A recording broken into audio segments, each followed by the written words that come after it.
नमस्कार दोस्तों, राधे राधे। आज हम आप लोगों के लिए सोमवती अमावस्या की कथा की वीडियो लेकर आए हैं। जब भी कोई अमावस्या सोमवार को पड़ती है तो उसको हम लोग सोमवती अमावस्या कहते हैं। हिंदू धर्म में इसका बहुत ही महत्व है। सोमवती अमावस्या के अनुसार एक साहूकार के 7 बेटे और एक बेटी थी। उसके सातों बेटों का विवाह हो चुका था, लेकिन उसकी बेटी का विवाह अभी नहीं हुआ था। उस साहूकार के घर पे सुबह सुबह रोज़ एक ब्राह्मण भिक्षा मांगने आया करता था। जब भी वो ब्राह्मण भिक्षा मांगने आते तो साहूकार की बहुएं उन्हें भिक्षा देती, और जब भिक्षा देती तो ब्राह्मण कहता था, जाओ तुम लोग अपने पति के कंधे पे राज करो। एक दिन उसकी बेटी भिक्षा देने आई। जब उसकी बेटी भिक्षा देती तो कहता था, उसको आशीर्वाद देता था कि जाओ तुम अपने भाई भौजाई के कंधे पे राज करो। यह सुनकर उसकी बेटी को थोड़ा भी अच्छा नहीं लगता था। साहूकार की बेटी एक दिन अपनी माँ से सारी बातें बताने लगी और कहने लगी, माँ जब आप लोग भिक्षा देते हो तो ब्राह्मण ऐसे कहते हैं कि तुम लोग जाओ अपने पति के कंधे पे राज करो, और मैं भिक्षा देती हूँ तो बोलते हैं तुम अपने भाई भौजाई के कंधे पे राज करो। ऐसा मुझे क्यों आशीर्वाद देते हो? उसकी माँ बोलती है कि कल तुम लेके जाना भिक्षा देने, मैं पीछे से आऊँगी। जैसे ब्राह्मण देता है तो अब उसकी पुत्री भिक्षा देने गई तो उसकी माँ पीछे से आ गई, कहने लगी कि आप इसे ऐसा वरदान क्यों देते हैं, आप इसे ऐसा आशीर्वाद क्यों देते हैं? तो वो बोलता है कि इसके भाग्य में सुहाग नहीं लिखा है। तो वो बोलती है कि इसके पीछे का कोई कारण है, जो मुझे उसका कोई उपाय बताइए। तो पंडित जी बोलते हैं कि सोना धोबन इसे सुहाग देगी, तब इसे सुहाग का सुख मिलेगा। तो वो बोलती हैं कि ये सोना धोबन कहाँ मिलेगी? तो ब्राह्मण देवता बोलते हैं 7 समुंदर पार।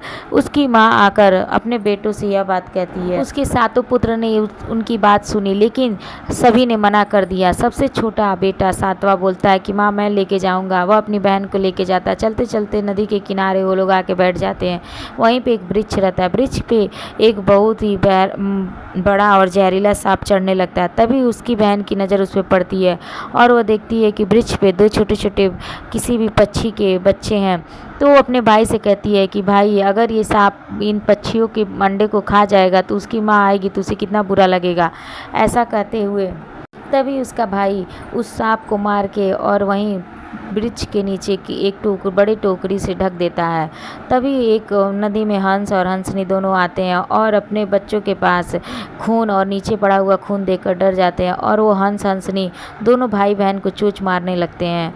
तभी उसकी बहन टोकरी उठाकर सांप को दिखाती है और कहती है कि हमने तुम्हारे बच्चे को सांप से बचाया है। तब हंस हंसनी बहुत खुश होते हैं और कहते हैं कि क्या हुआ, तुम लोग यहाँ क्यों पड़े? तो बताती है तो वो अपने पीठ पर बैठा के हंस हंसनी दोनों भाई बहनों को सोना धोबन के गांव में 7 समुंदर पार छोड़ आते हैं। वहाँ जाने के बाद सोना धोबन का बहुत बड़ा परिवार रहता है। उनके बहू बेटे और भी जितने भी रहते हैं सब साथ में रहते हैं। वहीं उसी गाँव में दोनों भाई बहन एक घर लेके रहने लगते हैं, और उसकी बहन सुबह होने से पहले सोना धोबन के घर जाकर सारा काम कर देती थी। और जब सोना धोबन और उसकी बहुएं उठती तो कहती थी कि सुबह सुबह तुम्हारे लड़ाई झगड़े की आवाज़ नहीं आ रही है, क्या बात है? तो उसकी बहुएं बोलती हैं कि माँ जी हमें सारा काम समय पे किया हुआ मिल जाता है तो हम लोग क्यों आपस में लड़ाई करें? तो वो बोलती है कि सारा काम? तो बोलती है हाँ माँ जी, हमें लगा कि आप सारा काम करके सुबह सुबह जाती हैं। तो बोलती है सोना धोबन की नहीं, मैं तो सारा काम नहीं करती हूँ। तब वह एक दिन पता लगाने के लिए रात भर जागती रही और सोचती हैं कि कौन हमारे घर का काम करके जाता है। वह रात भर देखती हैं, सुबह में सोना धोबन के घर पे वह लड़की आती है और सारा काम करने लगती है। तभी सोना धोबन उसका हाथ पकड़ लेती हैं और कहती हैं तुम कौन हो और तुम मेरे घर का काम क्यों कर रही हो? तो लड़की कहती है कि मुझे एक ब्राह्मण ने कहा है कि आपके घर पे जाके सुबह सुबह आपको खुश करें और आप हमें अपने सोमवती अमावस्या का फल थोड़ा सा दे दें। तो वो बोलती है कि ठीक है तुम जाओ, तुम्हारा जब विवाह तय होगा तो मुझे न्योता भिजवा देना। तो वह लड़की अपने घर चली जाती है। दोनों भाई बहन घर जाके सारी बात बता देते हैं और उसकी बहन के लिए एक लड़का ढूंढा जाता है। विवाह तय होता है, सोना धोबन को न्योता भिजवा दिया जाता है। न्योता मिलते ही सोना धोबन भी शादी में आ जाती है। जब फेरे हो जाते हैं तो एक जहरीला सांप आकर उसकी बेटी के पति को काट लेता है।